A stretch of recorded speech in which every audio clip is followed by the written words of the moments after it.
Warganet kembali dibuat heboh dengan sebuah video viral. Video ini memperlihatkan seorang wanita diseret oleh petugas berpakaian hazmat dan beredar luas di media sosial. Diketahui peristiwa tersebut terjadi di salah satu rumah sakit di Makassar, Sulawesi Selatan. Video yang berdurasi 2 menit 3 detik itu memperlihatkan sejumlah orang mengenakan alat pelindung diri tengah berdialog dengan 3 wanita. Beberapa detik setelahnya terlihat kedua belah pihak ini saling tarik-menarik.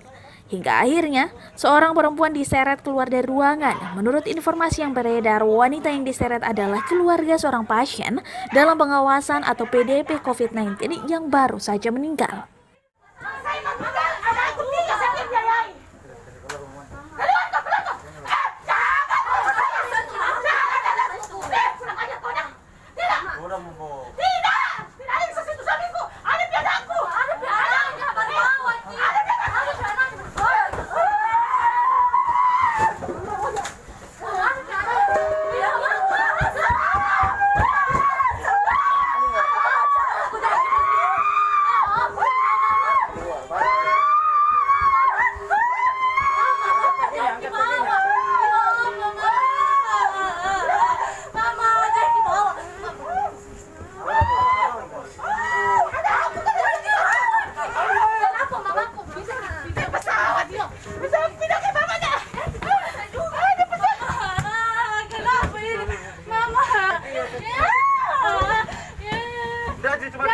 Cuma dipindah, tidak diseret. Angkat kakinya.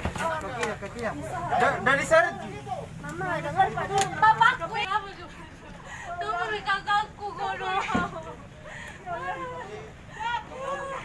Punya anak satu kasihan dong. Mana buka.